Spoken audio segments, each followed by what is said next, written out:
Breaking news. Nandyal జిల్లా ఆళ్లగడ్డలో అతిసార వ్యాధి కోరలు చాచింది. ఇప్పటి వరకు 3 మృతి చెందగా మరో 50 మందికి పైగా అస్వస్థకు గురయ్యారు. వారిని అర్బన్ హెల్త్ సెంటర్ కు తరలించారు. జిల్లా వైద్య ఆరోగ్య శాఖ అధికారులు వెంటనే అప్రమత్తమై అభ్యుదయ కాలనీలో మెడికల్ క్యాంపును ఏర్పాటు చేశారు. సిద్దాం, దొమ్మర, అభ్యుదయ కాలనీలో అతిసార ప్రబలడంతో ఆళ్లగడ్డ అర్బన్ ఆసుపత్రి రోగులతో నిండిపోయింది.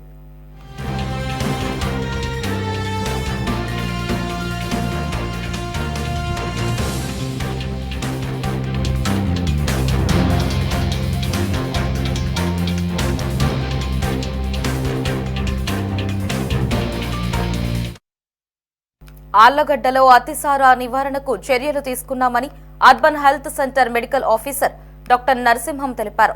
మెడికల్ క్యాంపును కూడా ఏర్పాటు చేశామన్నారు.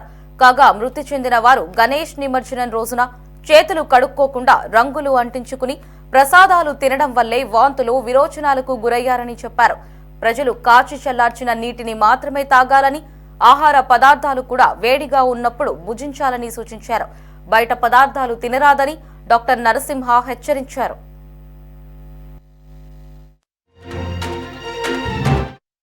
అతిసార వ్యాధితో మన హాస్పిటల్లో వచ్చి జాయిన్ అయిన వాళ్ళు 10 మంది ఉన్నారు.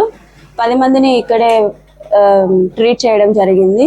అందరికీ సకాలంలో వైద్యం అందించి ఎటువంటి కాంప్లికేషన్స్ ఏం లేకుండా ఇక్కడే నయం చేసి ఇంటికి పంపించడం జరిగింది. ఎవరిని హైయర్ సెంటర్స్కి అట్లా రెఫర్ చేయలేదు. అందరూ బాగానే ఉన్నారు. మన ఆళ్లగడ్డ పట్టణంలో అతిసార వ్యాధి ఇప్పుడు ఎక్కువైంది కాబట్టి అందరూ వాంతులు, బేదులు ఎక్కువ అవుతూ ఉంటే నిర్లక్ష్యం చేయకుండా మన గవర్నమెంట్ హాస్పిటల్కి రండి. 24 గంటలు ఇక్కడ డాక్టర్లు అందుబాటులోనే ఉంటున్నారు కాబట్టి ఆరోగ్యం పట్ల ఎటువంటి నిర్లక్ష్యం చేయకుండా దగ్గరలో ఉన్న గవర్నమెంట్ హాస్పిటల్కు వచ్చి వైద్యాన్ని అందరూ సద్వినియోగం చేసుకోవాల్సిందిగా కోరుచున్నాము.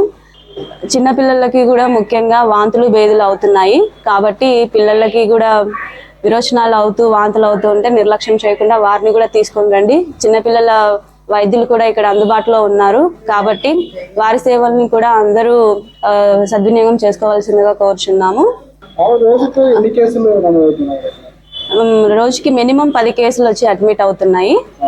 అందరూ తొందరగా రావడం వలన ఎవరికి కాంప్లికేషన్స్ లేకుండా ఇక్కడే ట్రీట్మెంట్ ఇవ్వడం జరిగింది.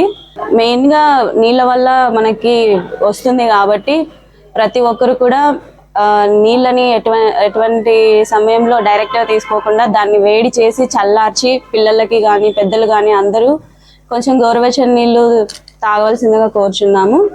కుళాయి నీళ్ళు మాత్రమే కాదు, మినరల్ నీళ్ళు కూడా వేడి చేసుకొని చల్లార్చుకొని అందరూ తాగండి. మరి ఒక్కసారి తెలియజేసేది ఏమంటే మన ప్రభుత్వ హాస్పిటల్లో అన్ని సౌకర్యాలు ఉన్నాయి కాబట్టి ప్రతి ఒక్కరూ వచ్చి అతిసార వ్యాధి ఇక్కడ చూపించుకోవాల్సిందిగా కోరుచున్నాము. ప్రతి వైద్యుల డ్యూటీస్ అన్ని సద్వినియోగం చేసుకోవాల్సిందిగా కోరుచున్నాము.